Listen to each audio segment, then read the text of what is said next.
ሰላም ከመይ ጸንሕፍቷትን ክብራትን ናይዚ ዩቲዩብ ቻነል ተኸታተልቲ ነዚ ዕለት ዝሓረናልኩም ሓጸርትን ዋናውን ዜናታት ከም ተለመድ ሒዝናልኩም ቀሪብና ኣለና። ፈለማ ላይክ፣ ሸር፣ ሳብስክራይብ እንዳገበርኩም ክሳብ ፍጻሜ መደብና ሓቢርኩምና ክትጸንሑ ብኽብሪ ንዕድም።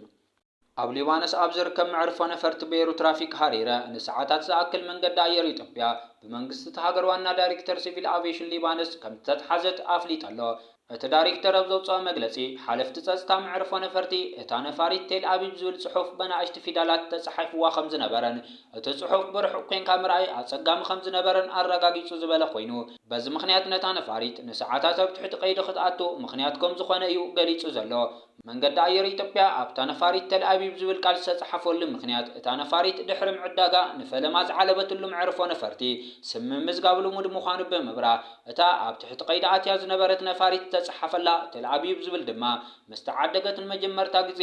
ናብ ቴል ኣቢብ እስራኤል በረራ ካይዳ ከም ዝነበረትን በዚ ምኽንያት ናይታ ከተማ ስም ኣብታ ነፋሪት ከም ዝነበረ እዩ ገሊጹ ዘሎ።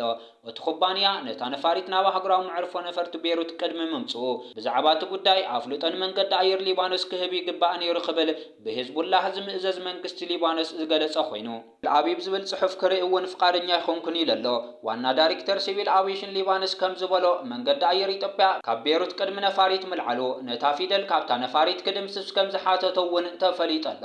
ዋና ዳይሬክተር ሲቪል ኣቪዬሽን ሊባኖስ መንገዲ ኣየር ኢትዮጵያ መዕርፎ ነፈርቲ ቤይሩት ቅድሚ ምዕላቡ ምስ እስራኤላዊ ኣካል ዝተኣሳሰርን ንእስራኤል ዝጠቅስ ዝኾነ ይኹን ስምን ኣርማን ሒዙ ደጊሙ ናብ ቤይሩት ከይመጽእ ኣጠንቂቐ ኣለኹ ክብል እውን ቀጢን ትእዛዝ ሂብ ኣሎ። እታ ነፋሪት ነዚ ኩነታት ንምጽራይ ንነዊሕ ሰዓታት ኣብ ትሕቲ ቀይዲ ዝኣተወት ኮይና ብወገን መንገዲ ኣየር ኢትዮጵያ እስካዕ ሕጂ ብዛዕባ እዚ ጉዳይ ዝተዋሃበ ርእይቶ የለን። ኣብ መዕርፎ ነፈርቲ ኤርትራ ባጽዕ ቀጻሊ ዝኾነ ንጥፈታት በረራ ክረአ ከም ዝጸንሐ ዝግለጽ ዘሎ ኮይኑ ኣብ ዝሓለፈ ወርሒ ካብ ዕለት 22 መስከረም ጀሚሩ ካብ ናይ ሳተላይት ብዝተወስደ ምስሊ ከም ዘመልክቶ ብውሕዱ ክልተ ኣይኤል 76 ፒድ ዝዓይነተን ናይ ጽዕነት ነፈርቲ ከምኡውን ካልኦት ዓይነት ዘይተፈልጣ ንኣሽቱ ነፈርቲ ዘርኢ ምዃኑ ተገሊጹ። ኣብ ቤላሩስ ዝመደበሩ ሮቢስታር ፒኤል 76 ዝዓይነተን ናይ ጽዕነት ነፈርቲ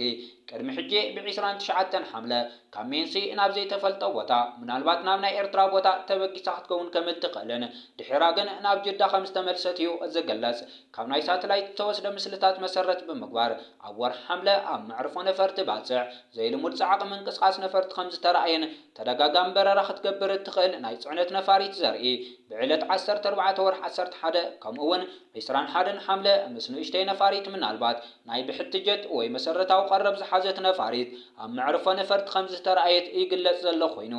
ብመሰረት ሓምለ 31 ዝወፀ ዘይወግዓዊ ሓበሬታ እቲ ቀረብ እዋናት ብዘይተለምደ በረራ ሮቢስታር ኣይኤል 76 ፒዲ ናይ ጽዕነት ነፋሪት ናብ ኤርትራ ከም ዘምርሕት ተገሊጹ።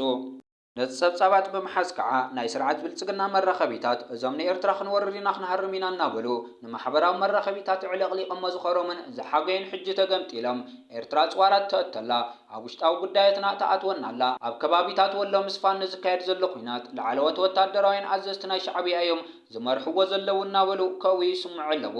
ኣብ ርእሲ ዘላታ ተወሰኸታ ከም ዝበሃል ከዓ ኮራኹር ናይ ስርዓት ብልጽግና ካብቲ ትማሊ ዝወፀ ጸብጻብ ብምውቃስ ኣብ መዕርፎ ነፈርቲ ባጽዕ ሓድሽ ወታደራዊ ናይ ነፈርቲ ምንቅስቓስ ይረአ ኣሎ። ብመሰረት ዝወፁ ዘለዉ ናይ ሳተላይት ስእልታት ኣብ መዕርፎ ነፈርቲ ባጽዕ ካብ 22 መስከረም ጀሚሩ ዝተፈላለዩ ወታደራዊ ምንቅስቓስ ናይ ነፈርቲ ይረአ ኣሎ። ኣጽዋራት ጻዕና ነፈርቲ ኣብዚ መዕርፎ ነፈርቲ እናተመላለሳን ኣጽዋራት እናራገፋን ይርከባ ኣለዋ ዝብል ብስእልታት ተሰነየ ዝተፈላለዩ ሓበሬታ ኣብ ማሕበራዊ መራኸቢታት ዝዝርግሑ ዘለዉ ኮይኖም እዞም ሰባት እዚኦም ከምዚ ዓይነት ሓበሬታ ብምዝርጋሕ ንህዝቦም ኣብ ዝለዓለ ሻቁለት ሸሚሞሞ ይርከቡ ኣለዉ።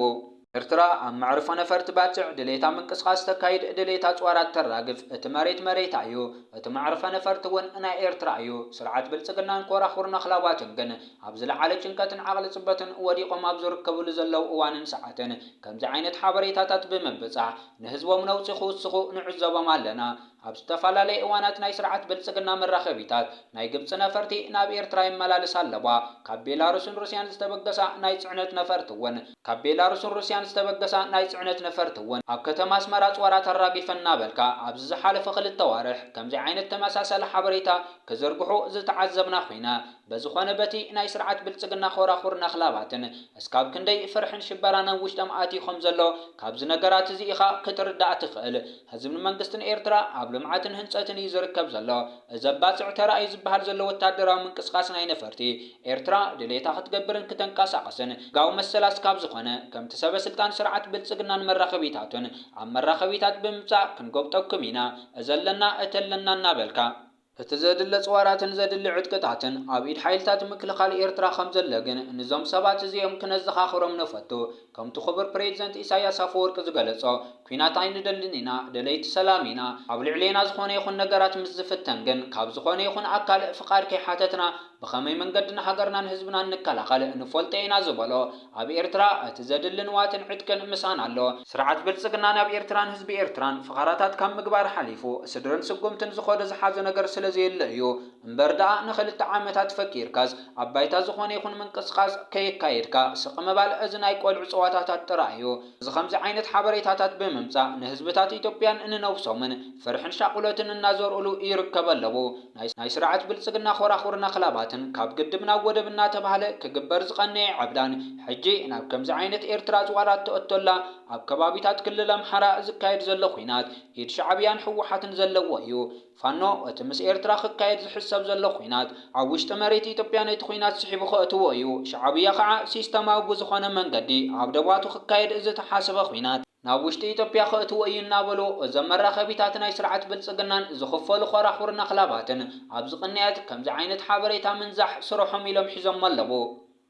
ናብቲ ዝሕጉስ ዜና ምስ ንሓልፍ ከዓ መንገዲ ኣየር ሱዳን ናብ ኣስመራ በረራ ክጅምር ምዃኑ ኣብቲ ዝሓለፈ ወርሒ ገሊጹ ዝነበረ ኮይኑ ሎሚ ድማ ኣብ ተብገጻ ተውፅይዎ ዘሎ ሓበሬታ ኣብዚ 2-3 መዓልቲ ናብ ኣስመራ በረራ ክጅምር ተዳልዩ ከም ዘሎ ገሊጹ ብወገን መንገዲ ኣየር ኣስመራ ንዝወፅእ ሓበሬታ ግን ዝኾነ ይኹን መልሲ ኣይተዋህበን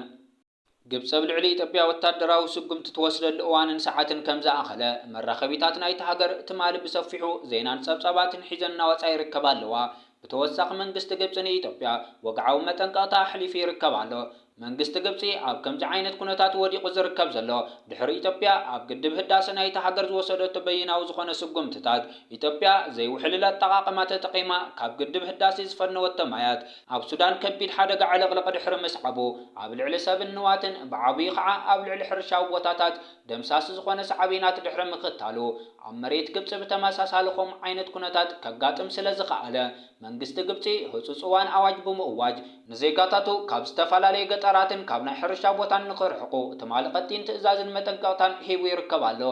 መንግስት ግብጽ ኢትዮጵያ ዝተኸተለቶ በይናዊ ስጉምትታት ኣብ ልዕሊ ሱዳንን ግብጽን ከምዚ ዓይነት ሓደጋታት ተስዒቡ ትርከብ ስለ ዘላ እዚ ሃገር ቀዳመይቲ ተሓታቲት እያ። ግብጽ ኣብ ልዕሊ ኢትዮጵያ ኣድላይ ዝበለቶ ስጉምትታት ክትወስድ ምዃና እውን ኣብዚ መጠንቀቕታ ገሊፃን ጥቂሳን ትርከብ ኣላ። ስርዓት ብልጽግናን ኣብ 4 ኪሎ ዝርከብ ዘሎ መንግስትን ነቲ ትማሊ ግብጽ ዘውፅኦቶ መግለፂታት ብቁልጥፍ ግብረ መልሲ ሂቡ ዝርከብ ዘሎ ኮይኑ ግብጽን ሱዳንን ዘቕርብኦ ዘለዋ ክስታት ንኢትዮጵያ ከምዘይምልከትን ካብ ግድብ ህዳሴ ዝፈስስ ማያት ኣብ ግብጽን ሱዳንን ከምዚ ዓይነት ኪሳራታት ኣየሳዕበን ክብል ኣሉታዊ ምላሽ ሂቡ ይርከብ ኣሎ። ግብጻውያን መንግስቶም ኣብ ልዕሊ ኢትዮጵያ ኣቀዲሙ ስጉምቲ ክወስድ እናተኽተኽዎ ነይሮም ከምዚ ዓይነት ሓደጋታት ኣይምስዓበን ክብሉ ኣብ ልዕሊ መንግስቶም ወቀሳታት የስምዑ ኣለዉ።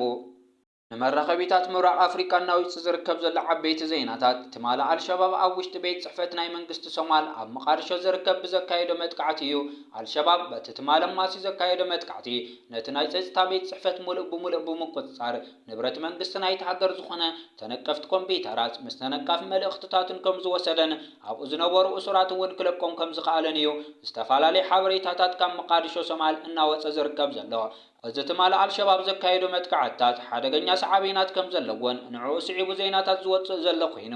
አልሸባብ ተነቃፊ ዝኾነ ሚስጥራት መንግስቲ ሶማልን ሶማል ምስ ዝተፈላለዩ ሃገራት ትገብሮ ርክባትን ዘለዋ ዝተፈላለዩ ፀጥታዊ ውዕላትን ስምምዓትን ምልውዋጥ ሓበሬታ ዝምልከት ኣብ ቤት ጽሕፈት ፀጥታ ናይቲ ሃገር እቲ ሓበሬታ ዝርከብ ኮይኑ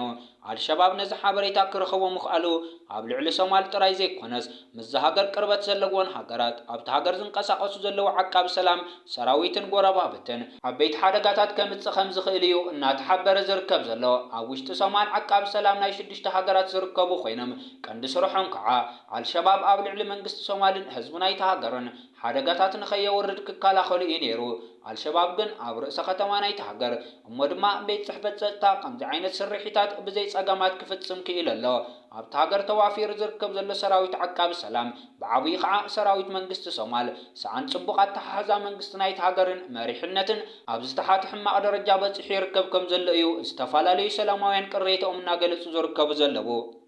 ሓይልታት ፋኖን ዓፋርን አንጻር ስልዓት ብልጽግና ሓበራዊ ቃልሲ ንምክያድ ኣብ ስምምዕ በፂሖም ትማሊ ጥቅምቲ 4 2025 ብመሰረት ሃገራዊ ሓይሊ ፋኖ ኣምሓራን ሰውራዊ ግንባር ሃገራዊ ሓድነት ዓፋርን ዘውፅዎ ሓበራዊ መግለጺ ክልቲኦም ወገናት አንጻር ስልዓት ብልጽግና ውህደትን ጥሙር ቃልሲን ከካይዱ ምዃኖም ሓቢሮም እዞም ክልተ ሓይልታት ነዚ መግለጺ ብመንገዲ ፈጻሚ ሽማግለ እቲ ምንቅስቓስ ዘውፅኦ ኮይኖም ድሕሪ ከካይድዎ ዝጸንሑ ንጡፍ ርክባትን ዘተን እዩ። እዚ ስጉምቲ ዕርበት ኣወል ኣርባ ስርዓት ኦሮሞማ ምቅልጣፍ ልዑል ግደ ክህልዎ እዩ። ብፍላይ ሓይልታት ትግራይ ነዚ ምዕባለታት ምስ ዝሕወስዎ እውን ኢትዮጵያ ኣብ ዝመጽእ ዘሎ ሓድሽ ዓመት 2026 ሓድሽ ናይ ስርዓት መሰረታዊ ለውጢ ከተካይድ እያ። እምበኣር ከስነ ዝዕለት ዝሓረናልኩም ሓጸርትን ዋናውን ዜናታት ነዞም ተኸታተልኩሞም ይመስሉ ነይሮም። ቀጻሊ ብኻልኦት ሓበሬታታት ክሳብ ንራኸብ ሰሰናዩ።